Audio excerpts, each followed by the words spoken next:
Afirmaba el viejo Carlos Marx que no es la conciencia de los hombres la que determina su ser social. Por el contrario, es la realidad social y económica la que determina su conciencia. Esto significa que no son las palabras que dice un político lo que explica sus acciones, sino los cheques, cargos o ingresos los que determinan su conciencia o pensamiento. Ninguna época mejor que la que atravesamos para confirmar la verdad de este juicio.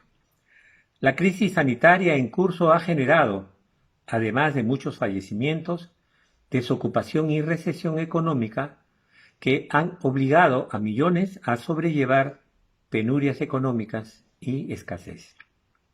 Sin embargo, no exclusivamente los 800.000 millonarios existentes en el mundo globalizado la han pasado muy bien, indiferentes a la angustia e inestabilidad del periodo.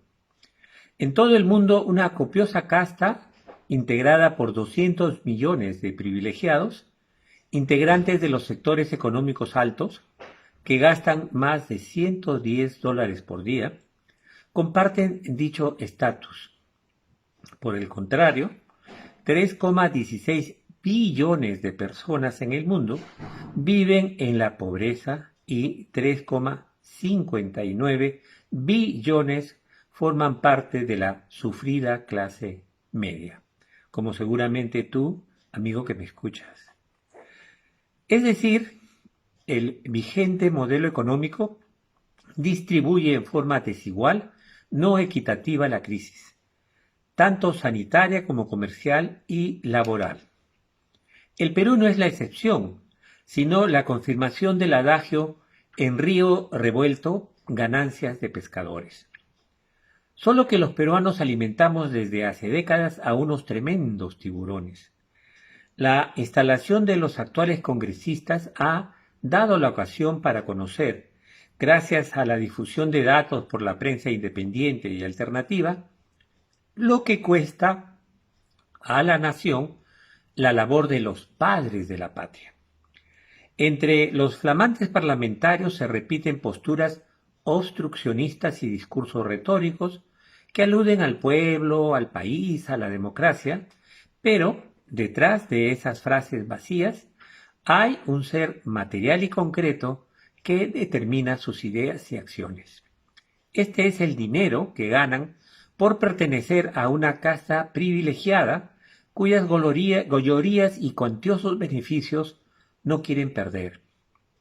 Esto explica que cada ciclo electoral se produzcan reacomodos y ajustes que tienen como resultado que sean los mismos rostros y nombres, incluso familias enteras, los que en décadas circulan por todo el aparato de gobierno nacional, regional, municipal, legislativo y ejecutivo. Cada uno de los actuales congresistas significa un gasto mensual de 61.304 soles. Al año, incluyendo un sueldo por fiestas patrias y otro por Navidad, que implica un total de 860.000 soles anuales. Cifra que en cada nueva legislación se incrementa por sueldos de asesores, técnicos, coordinadores, etc., que inflan año a año el presupuesto parlamentario. Si multiplicamos esta cifra por los 5 años de sus periodos de gobierno, tenemos la increíble suma de 4.300.000 soles, pero como son 130 congresistas, tenemos un gasto global de 560 millones de soles, suma astronómica que el país gasta en esta burocracia politiquera. El talante indolente de esta clase política frente al padecimiento de la mayoría de la población ha quedado registrado en el gesto oportunista y antiético de Merino, expresidente del Congreso anterior, promotor del golpe de Estado y responsable directo de la violenta represión que ocasionó la muerte de los jóvenes Inti Sotelo y Brian Pintado. Este ha solicitado por los 5 días que estuvo transitoriamente como presidente de la nación una cuantiosa pensión vitalicia que contrasta escandalosamente con las míseras pensiones de miles de trabajadores jubilados y con las remuneraciones de servidores del Estado que realizan una sacrificada labor, las patéticas remuneraciones de los médicos del sistema de salud, de los profesores del sistema educativo, de los integrantes de las fuerzas policiales y de defensa civil que ponen en riesgo su propia vida en el ejercicio de sus labores, son un agravio en comparación a las planillas doradas de esta cúpula ineficiente. Tal vez consideren que, por tener una tarea especializada que requiere preparación y calificación, la comparación no es adecuada. Sin embargo, esta clase política oportunista y mediocre ha dado muestras notorias de su falta de profesionalismo y ausencia de educación cívica básica, cuando en reiteradas ocasiones han tenido que ser los organismos tutelares, Tribunal Constitucional, Poder Electoral, Poder Judicial, etc., los que han corregido leyes aprobadas por carecer de sustento y estar en contradicción con la Constitución y otras leyes fundamentales. Es decir, como el acceso a las listas parlamentarias responde a cupos económicos, cualquiera puede terminar de congresista. Asimismo, se explica que los actuales y anteriores congresistas hayan intentado evitar toda reforma electoral que establezca medidas como que la designación de las listas partidarias se produzca por elecciones internas y criterios meritocráticos. En 3 décadas de gobiernos oportunistas y autoritarios, esta clase política ha crecido e incorporado en los cargos, puestos y responsabilidades propias del sistema de gobierno democrático a miles de funcionarios administrativos y empleados que constituyen el sistema de la tecnoburocracia del país. Con notorias excepciones, todos estos burócratas han sido incorporados sin los méritos ni las competencias requeridas para sus funciones, pero con los requisitos de títulos y experiencia previa otorgados por las universidades negocio, que son fábricas de títulos, y la mayoría ha conseguido la experiencia requerida en puestos obtenidos como favores políticos. La pandemia ha sido la excusa idónea para que en los últimos 2 años esa distorsión llegue a extremos inusitados. Los casos de congresistas que falsificaron sus estudios primarios, los títulos profesionales o que ocultaron juicios y denuncias flagrantes para ser parlamentarios o alcaldes son solo una pequeña muestra de lo profundo del daño de esta corrupción institucionalizada. La improvisación, el oportunismo y el populismo son las 3 tendencias ideológicas que, convertidas en dominantes en las últimas 3 décadas en el país, alimentan la inestabilidad y la crisis. Estas posturas políticas han socavado las normas y reglas comunitarias, los criterios éticos de respeto al mérito y al trabajo responsable, para inducir un creciente individualismo e imponer la defección y el culto al dinero en lugar de la solidaridad, la cooperación y el bienestar colectivo. Como hemos señalado antes, la única salida a esta profunda inestabilidad social y cultural radica en el largo plazo, 10 a 15 años, con el instrumento de una profunda reforma educativa aprobada y asumida por consenso nacional.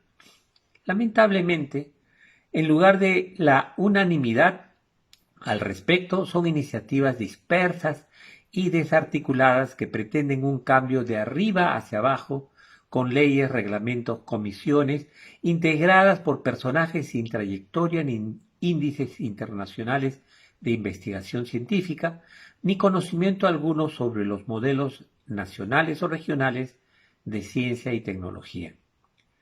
Por ejemplo, el recién aprobado tercer reglamento de calificación, clasificación y registro de investigadores al Sistema Nacional de Ciencia, Tecnología e Innovación Tecnológica, RENACIT, establece una óptica que obvia la tradición y experiencia de cuadros antiguos que llevan décadas con una amplia producción académica. Al reducir a 3 años su valoración, deja de lado las publicaciones del Perú y América Latina e ignora otras importantes al otorgar puntaje reducido a libros y capítulos debidamente calificados. En tal sentido, parece estar elaborado para beneficiar a una élite burocrática y retrocede en el nivel académico a visiones del siglo XIX. La producción científica de alto impacto en Sudamérica ha sufrido una merma en los últimos años. El Perú ha descendido al 6º lugar solo sobre Venezuela y Bolivia. Brasil y Chile encabezan la lista, seguidos por Argentina y Colombia. Es decir, se desconoce que son las universidades nacionales las que investigan, pero en nuestro país estas están en crisis, con rectores con índice cero como investigadores. La mayor parte son administradores no científicos ni académicos de prestigio. Por ello, no sorprende que sean la última rueda del coche para los gobiernos. Los últimos congresos han sido caja de resonancia de las universidades, negocios y cualquier preocupación en torno a la ciencia y la tecnología, lo único que busca es la creación de nueva burocracia. Tal es el caso de la propuesta del Ministerio de Ciencia y Tecnología, que es como adquirir un portaaviones sin tener marineros, armamento ni misiles para el combate naval. Un plan realista debe considerar incentivar la curiosidad e indagación por la ciencia desde el colegio primario y secundario, educar en la investigación y la producción de conocimientos en el bachillerato universitario, para en el posgrado formar cuadros innovadores e interdisciplinarios, pues la tecnociencia o posciencia del siglo XXI no separa los ámbitos entre las disciplinas experimentales, sociales y humanística, visión caduca desde mediados del siglo pasado. Con retórica no se logrará revertir el atraso y la dependencia científica y tecnológica. En conclusión, la improvisación, el oportunismo y el populismo campean en nuestro escenario político nacional. Estamos a años luz de una auténtica reforma educativa que ha llevado a nuestros vecinos a tomar el camino del desarrollo sostenible. La educación está en manos de una clase política sin competencia alguna, solo interesada en conservar sus privilegios tecnocráticos, que alienta la inestabilidad y la crisis porque les permite conservar sus privilegios en detrimento de la calidad de vida de la gran mayoría nacional. Estos tiburones de cuello y corbata son, para terminar con una frase de Honoré de Balzac, un aparato burocrático gigante operado por pigmeos.